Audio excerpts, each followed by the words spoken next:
Hi students, welcome again. Today the topic is liver. In the last session we were discussing the rest of the glands of digestion and the next gland is the liver.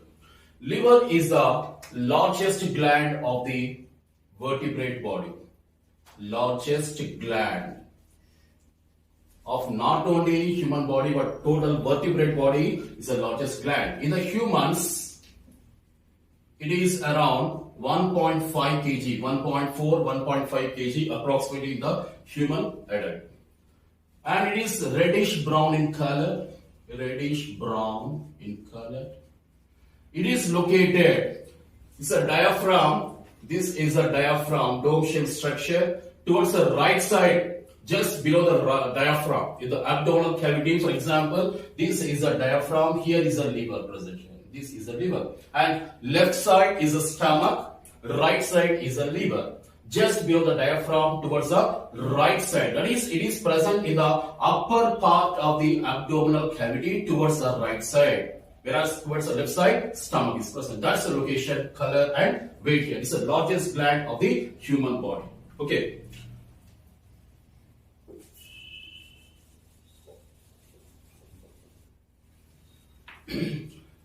Liver contains two lobes. One is the right lobe. Here is the right lobe. And this is the left lobe. Left lobe of the liver. So two main principal lobes are there and both are separated by a ligament called as falciform ligament. Called as falciform ligament present between the right and the left lobes. These are the principal lobes present in the human liver. Okay, this very, very large liver is there towards the right side. Each lobe is divided into many lobules called as hepatic lobules. Anything hepatic means related with the liver. The study of liver is called as hepatology. Liver cell is a hepatic cell or hepatocyte. Hepatic lobule means a liver lobule. So two lobes are there, right and left ones. Each lobe contains many hepatic lobules. Many hepatic lobules. Hepatic lobules are the structural and functional units of liver. Structural and functional units of liver. And each hepatic lobule is hexagonal in shape. Hexagonal in shape. What is hexagonal, bachcho? 6 sides are there. Hexagon. Hexa means 6 sides. So each hepatic lobule contains hexagonal sides. That is 6 sides are there. That is, it's a hexagonal lobule. See here. This is a hepatic lobule. Hepatic lobule. So 1, 2, 3, 4, 5, 6. 6 sides are present. So it's a hexagonal lobule which consists of 6 sides. Each hepatic lobule is a structural and functional unit of liver. Each lobe, right and left, contains many hepatic lobules which are the structural and functional units of liver. And each one contains 6 sides. That's why it's a hexagonal lobule. Each lobule is covered by a connective tissue sheath called as Gleason's capsule. Gleason's capsule. So it's a connective tissue sheath which covers, for example, this is the hepatic lobule. There is a sheath present here, a coating present. That's a connective tissue sheath called as Gleason's capsule here. Okay, students. So each lobe consists of hepatic lobules. And each lobule further contains many hepatic cells, also called as hepatocytes. Hepatocyte means the liver cell. Each hepatic lobule further contains many hepatic cells called as hepatocytes. See here, these are the hepatocytes. Can you see red ones which are drawn here? 1, 2, 3 here. All these are the hepatocytes here. These hepatocytes are arranged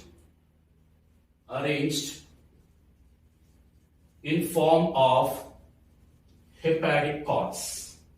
Hepatic cords. See here. This is a total structure here. This is a hepatic cord. Total structure is a hepatic cord here. I'll draw here just separately one. These are the hepatocytes, like this. Many hepatocytes are there. This entire structure is a hepatic cord. This entire structure is a hepatic cord. Consists of many hepatocytes. So these hepatocytes, hepatic cells, are arranged in the form of a cord-like structure called as hepatic cord. Like this, many hepatic cords are there. And these hepatic cords are present around the central vein. See here, this is the central vein. This blue structure which is drawn by vein here, this is the central vein. So this is a central vein here. Okay, students. So many hepatocytes are arranged in the form of cords around the central vein. And this entire structure is a hepatic lobule, which is a structural and functional unit of liver. Each lobule, hepatic lobule, is a hexagonal structure which consists of 6 sides and covered by the connective tissue sheet called as Gleison's capsule here. Each lobule contains many hepatic cells, hepatocytes, arranged in the form of cords around a central vein. This is the central vein here. Single central vein is there. And this is a structural and functional unit of the liver here. Hepatic lobule. Clear, students?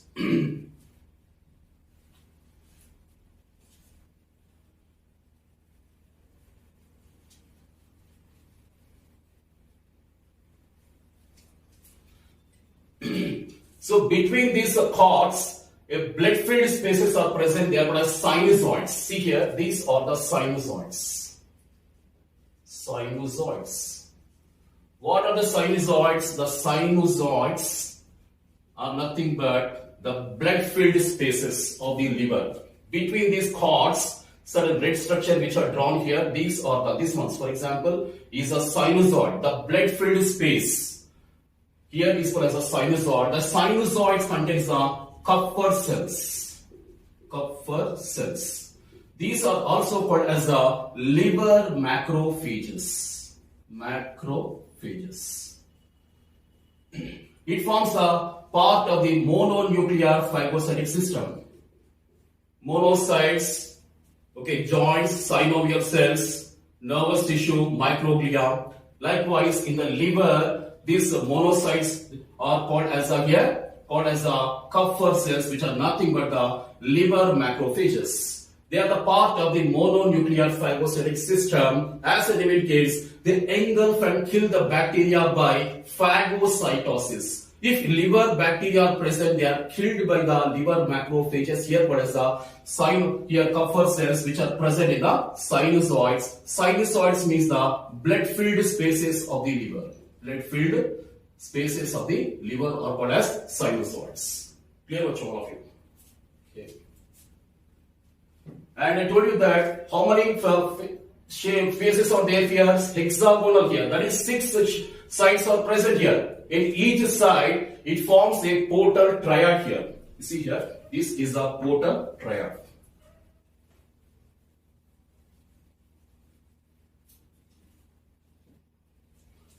See here, this is a portal triad. What is a triad? Triad means 3 structures are there. See here, this is a branch of the hepatic portal vein. See here, this is a branch of the hepatic portal vein, which I have drawn here to indicate red side, red color.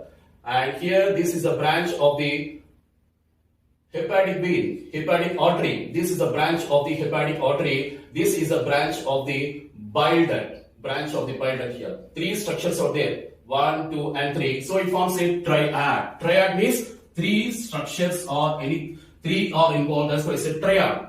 Isn't it? So one is a branch of the hepatic portal vein, branch of the hepatic artery, and branch of the small bile duct. It forms a 3 structures, and this is called as a triad. So this is called as portal triad. Portal triad is formed by 1, 2, and 3 structures here. This portal triad is present at the each phase. 1, 2, 3, 4, 5, 6 sides here. Each side, that is of the lobule, consists of hepatic or portal triad here, and formed by the branch of the hepatic portal vein, branch of hepatic artery, and branch of the bile duct. Clear, students? So that's all about the triad.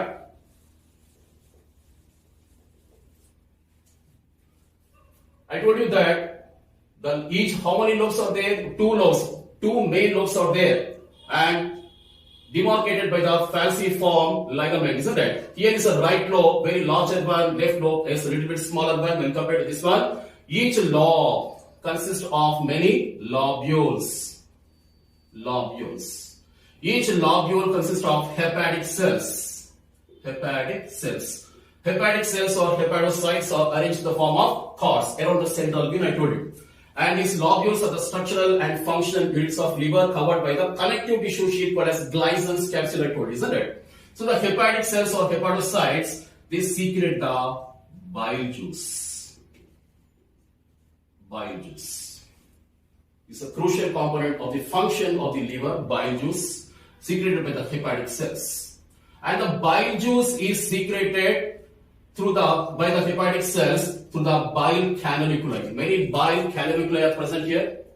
Many bile canaliculi, many passages are present here, like this, bile canaliculi. So the hepatic cells release the bile juice to the bile canaliculi. Bile canaliculi. Many bile canaliculi, many thousands and lakhs of these bile canaliculi, they join to form the ductule, called as bile ductule here, hepatic ductule, hepatic small ductule, and many ductules like this, many ductules are present here, many ductules.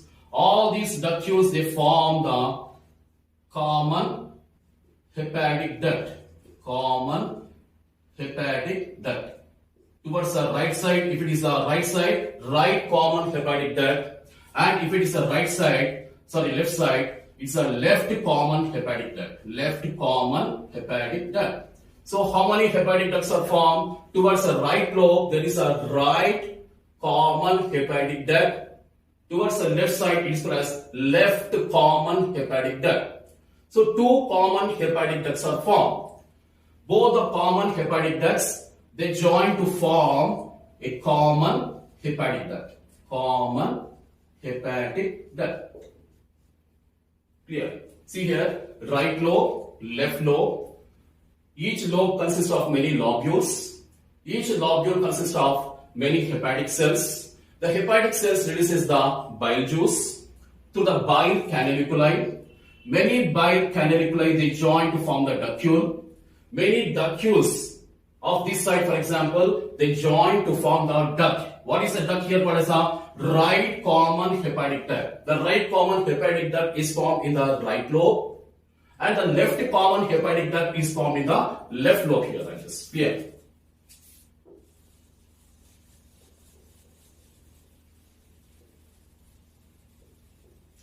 So here, this is our, for example, right common hepatic duct. Right common hepatic duct, and this is a left common hepatic duct. So left common hepatic duct, and this is a right common hepatic duct. So both these common hepatic ducts join to form the hepatic duct here, common hepatic duct of the liver. This pores which one? The bile juice, and this is now stored into the sac-like structure here called as gallbladder. Here is a gallbladder present. This is a sac-like structure, a greenish structure called as the gallbladder. This is the gallbladder. A small sac-like structure, a bag-like structure, which stores the bile for the temporary time, is called as gallbladder, present in the liver. So the liver, through the common hepatic duct, sends the bile juice to the gallbladder, where the bile juice is stored. And the gallbladder consists of the duct called as cystic duct. What is the duct here called as a cystic duct? The common hepatic duct already is formed, isn't it? The common hepatic duct joins with This is a common hepatic duct. This is a cystic duct. The common hepatic duct joins with the another here to form a common bile duct here. Common bile duct. CBD. Common bile duct. So common bile duct is formed by the combination of the common hepatic duct plus common cystic duct here. So what is a common bile duct? CBD, common bile duct, is a combination of the common hepatic duct plus cystic duct. Cystic duct. Common hepatic duct comes from the liver. How the common hepatic duct is formed? Because a common hepatic duct towards the right side and common hepatic duct towards the left side, both of them join to form the common hepatic duct in general. This joins with the cystic duct to form the common bile duct. A single common bile duct is coming from the liver now. This pours the bile juice into the duodenum, isn't it? So common bile duct pours the bile juice into the duodenum here. Okay, students.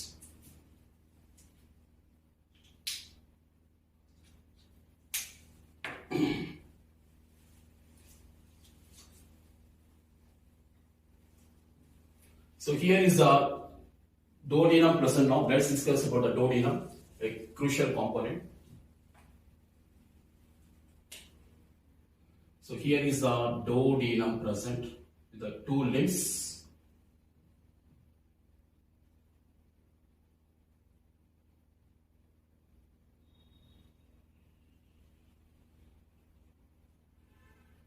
So this is our duodenum.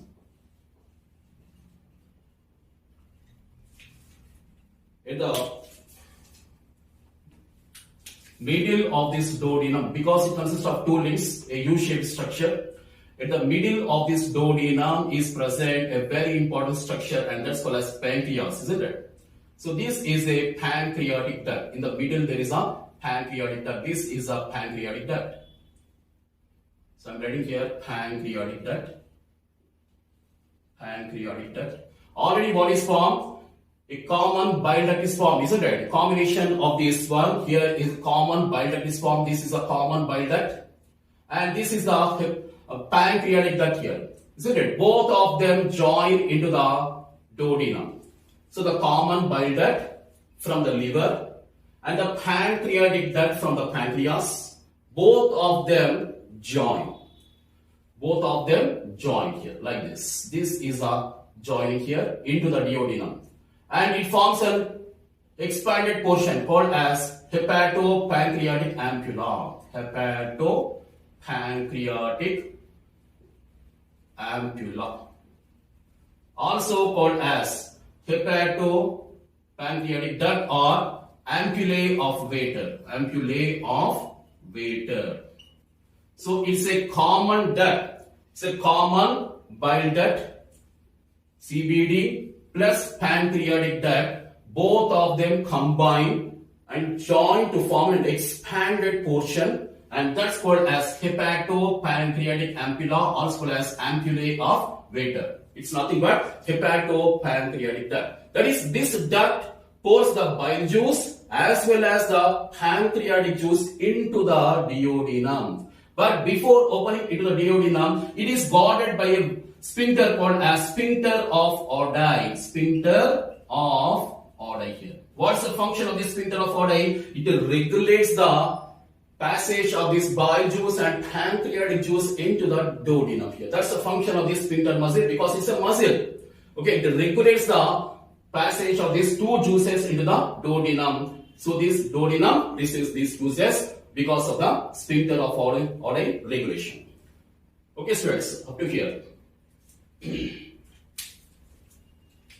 So this is the structure of the liver, but all of you. Let's discuss now the functions of the liver. Functions of the liver.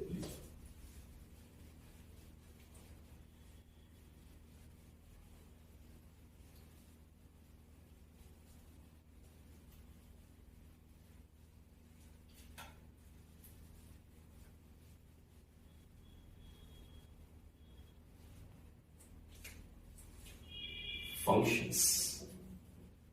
Now we have been discussing the anatomy, now physiology, the functional part. So liver is a crucial component here, isn't it? Because it releases the, first of all, the bile juice. Bile juice is poured by the liver into the duodenum. Isn't it?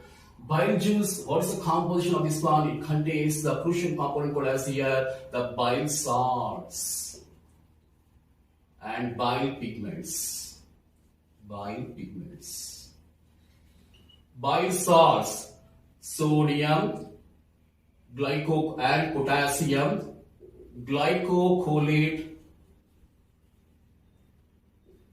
and taurocolate are called as bile salts. That is sodium glycocolate and taurocolate. Potassium glycocolate and taurocolate are called as the bile salts. These are responsible for the emulsification of fats. Emulsification of fats. What is emulsification? Because you take a very large fat molecule. The large fat molecule cannot be directly broken by the lipases. The fat digesting enzyme called as lipases cannot directly break down this large fat molecule. This is a large fat molecule, for example. It cannot be directly broken down by the lipases. That's why the bile salts called as sodium and potassium glycocolate, taurocolate, first of all they break down this one into the small pieces here. Small pieces. So that the small pieces are present here. Now they are acted upon by the lipases. Either it can be intestinal lipase or pancreatic lipase like this here. Okay, students. So this process of breaking down of the larger fat molecules into the smaller pieces is called as the emulsification of fats. And that's a function of bile salts. Next one is the bile pigments are called as bilirubin and biliverdin. Bilirubin and biliverdin. Most of these are the breakdown products of the hemoglobin. As you know, RBC, the lifespan of RBC is 120 days and it contains the hemoglobin. After the breakdown of this RBC and the hemoglobin is converted into these bile pigments here. So these are the composition of bile juice. The first function of liver is to secrete the bile juice. Next.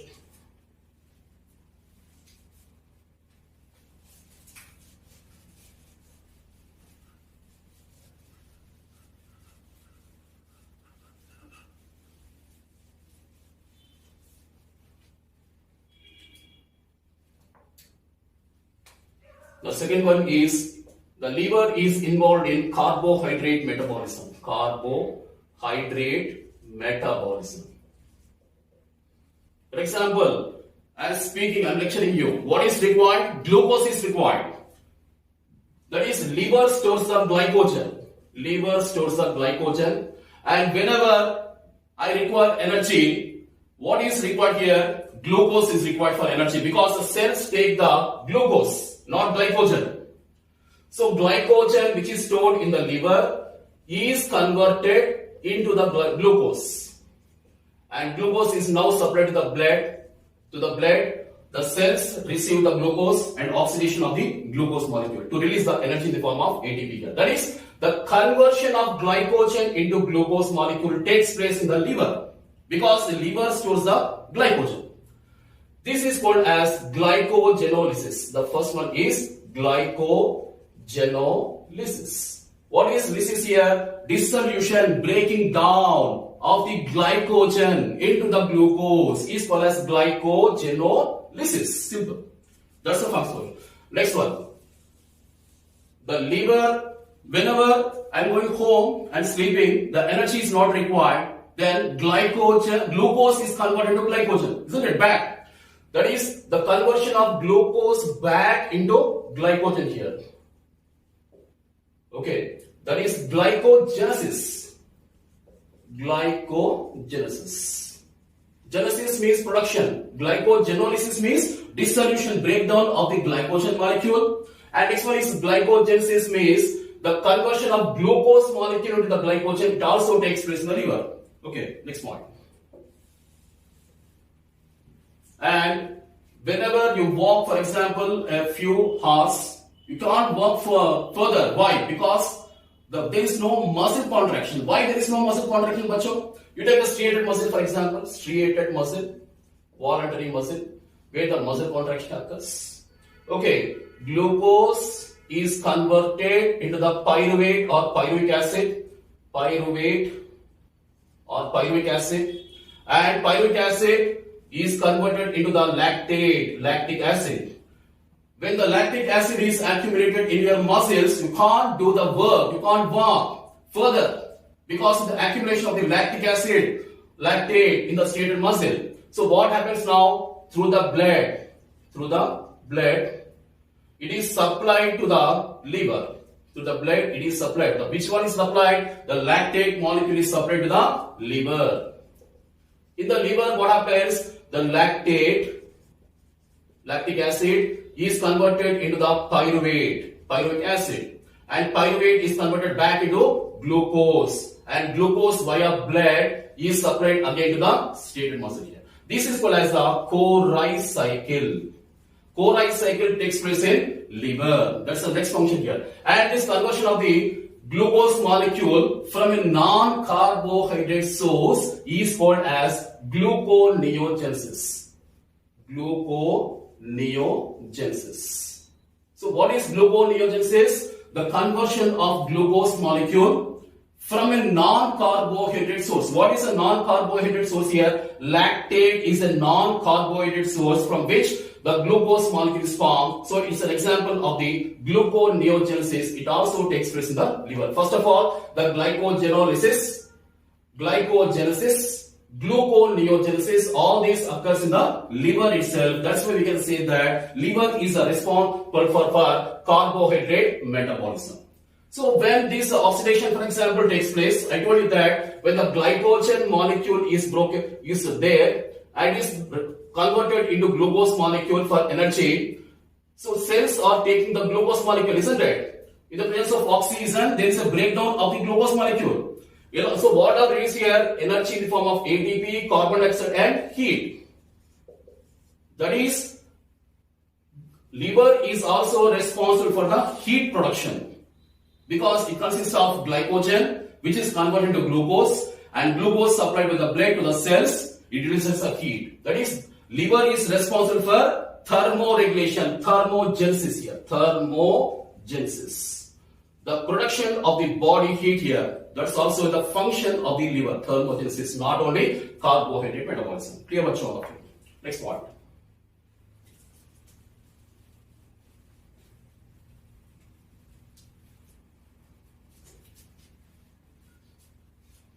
The third function, protein metabolism.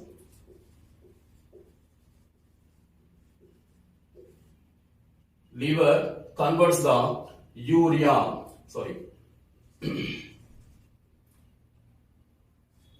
liver converts the ammonia into urea. CONH2 taken twice. That is, ammonia molecule is converted to the urea molecule, and this is called as ornithine cycle. Ornithine cycle also takes place in the liver. Conversion of ammonia to urea. This is the first point. Next point is deamination of proteins. Deamination of proteins. What is deamination? The process of removal of ammonia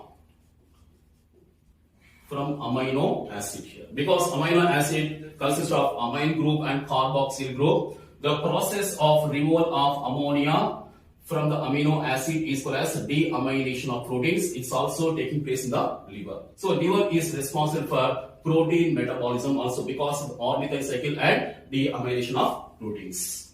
Next point.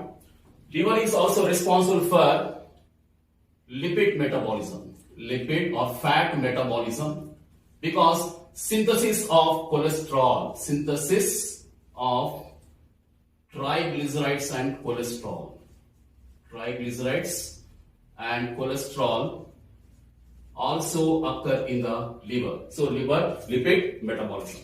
Liver is also responsible for alcohol metabolism, alcohol metabolism. Whenever a drunkard takes alcohol, which organ is the first affected one? Liver is the first affected one. The total burden is falling on the liver only. That's why, because the liver is responsible for alcohol metabolism. isn't it? That's why liver is a most organ which is damaged for a alcoholic and causes a liver rot disease here called as a cirrhosis. Cirrhosis. Next point.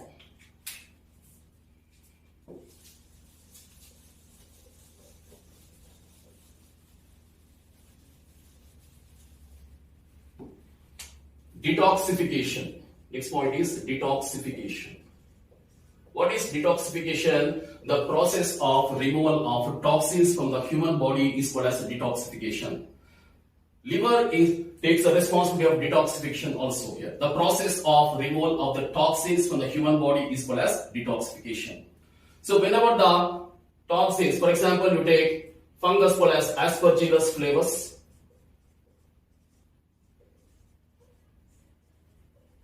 It releases the aflatoxins or fungal toxins, and also some other toxins released by some other microbial agents. These must be removed, and which is removing these toxins or making them less toxic or no toxic effect. That's the responsibility of liver. Liver to the responsibility of function of detoxification, and total the effect of toxins are either nullified or totally reduced. That's the function of liver, detoxification. That's why we can say that liver is the first check post of these toxins here. Okay, students. Next point.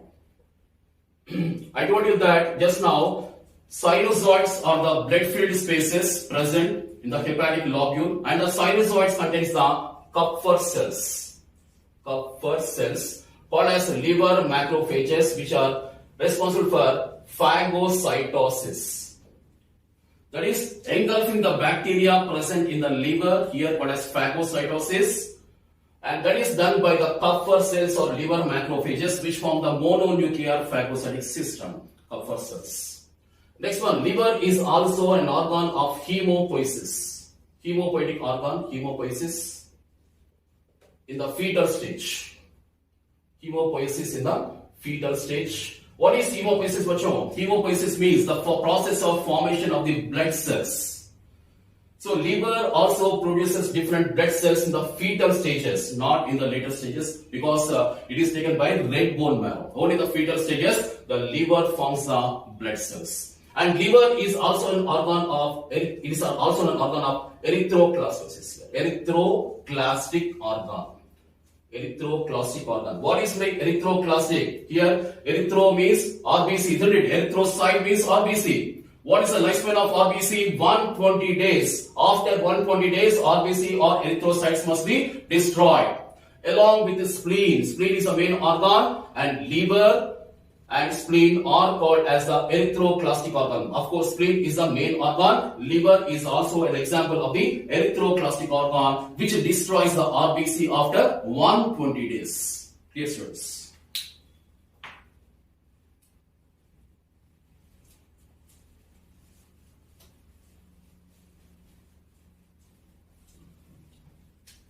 Next point.